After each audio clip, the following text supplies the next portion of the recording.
small voice can change the world, but you'd better be strong. Hi, my name is Dee Harris, and today I would like to share a blog that I've put together entitled Rectification, Making It Right, Speak Your Truth. I have taken excerpts from a book I've just read, The Mad Monk Manifesto, A Prescription for Evolution, Revolution, and Global Awakening by Monk Yun Rao, followed by excerpts from my head and from my heart. Again, my name is Dee Harris. Recreate the thousands of versions of ourselves that live inside our heads, each the result of memories, experiences, and moods, and the outside forces acting upon us. This reinvention represents a fantastic opportunity for reflection, making it right. Just who are we anyway? The thousands of versions of ourselves that live inside our heads? Yes, that is who we are. Our thoughts, our feelings, each a result of our memories, experiences, moods, and outside forces. Intuition often senses underlying patterns, tendencies, and trends long before logic can find them. Well, you see, we all feel our way through life far more than we realize. We assume that we are thinking logically from one decision to the next, even about ourselves.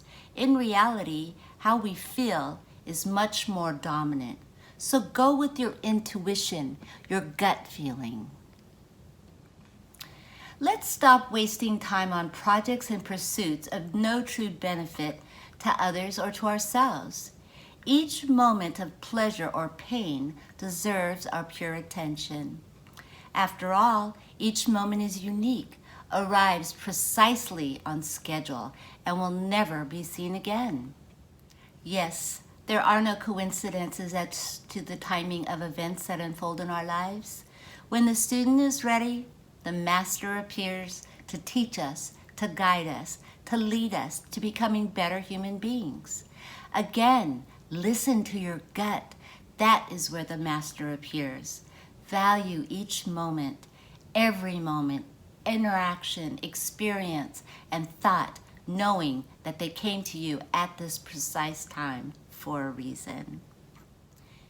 It turns out that if we wish to sweeten and deepen our everyday experiences with new insights and sensations, we must set aside much of what we've been taught in school, read in books, and learned from our parents.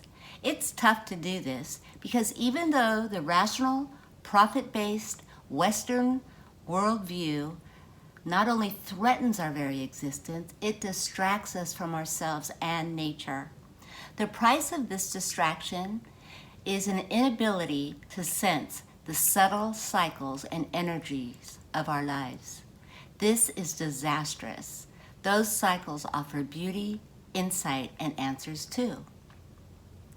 A great insight and sensation is the realization that we can unlearn what we have been taught that does not serve our highest good, even that which came from our parents who were exposed to the same stuff, and definitely unlearn what we read in textbooks that we know today was not accurate. Come on, open your eyes and realize that what we have been taught and exposed to is not all true. It is what they wanted us to learn, and their brainwashing techniques have worked on many of us, but they can be unlearned. One of the most obvious and social contracts we have is to tell the truth to ourselves and to each other. Yet our system of laws and government discourages us from doing so. In a dog-eat-dog capitalist society wherein competition rules instead of cooperation, the truth often puts us at a disadvantage. Oh, did we not experience the fear from the get-go? Busy being a child and scolded? Not knowing the answer and ridiculed? Learning to compare ourselves with others and could never live up to our own expectations for ourselves? We'll never be anyone in this capitalistic society, not smart enough, not backstabby enough, not confident enough. Why? Because we haven't accepted ourselves as the gifts that we are, in our own perfect grandeur, with our own perfect gifts. Mom and Dad might have told us that, but out there in the real world, our peers made us feel less than. We have to learn to be okay with who we are and what we have for now, and know that we can better ourselves if that is what we choose. We don't need to compare ourselves with others. It's unhealthy. And we need to teach our kids how unhealthy it is. Let's say we want to speak our truth, but it goes against our dog-eat-dog capitalist society, where competition rules instead of cooperation. There lies the true disadvantage, fear. Fear of what they can do to us if we cause waves that go against their profit and power-making schemes. People who speak their truth, people like you and me, get hurt, go missing, even die when we go against the grain. So what do? If rectification is about anything, it's about being honest and clear with ourselves and others.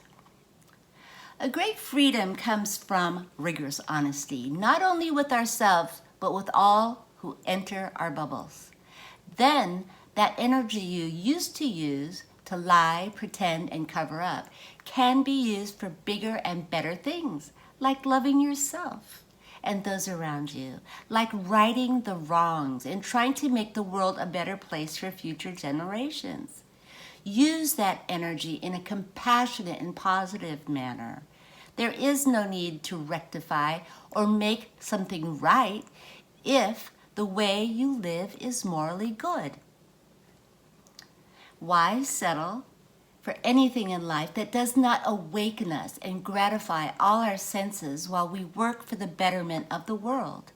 Once we have food, shelter, companionship, why engage in any other relationship, work, project, or pastime that does not completely and totally engage, involve, and reward us? If we are only here once and this life is all there is, isn't it time to stop listening to the media messages about who we should be and instead concentrate on who we actually are? Why pursue goals that benefit no one and fails to stir and ignite us? Isn't it time to find the virtually limitless energy available in our passions? Rectification leads to this kind of focus and prioritization. Again, what should we do? How should we do it? If we are going up against our capitalistic society, those who really and truly are in charge of the world, they have so much power and influence. Who am I to remedy what I feel is wrong? Bullshit. If I don't try, even in my insignificant way, like writing and posting this blog, then they win.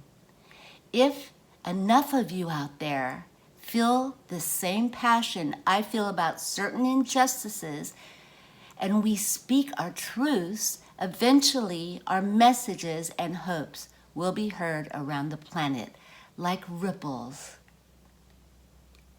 pleading through the oceans of despair. Ooh. So let's not give up. Let's keep speaking our truths. If nothing else, we can still give others optimism. Thank you for being here. With warmest aloha, my name is Dee Harris. One small voice can change the world, but you'd better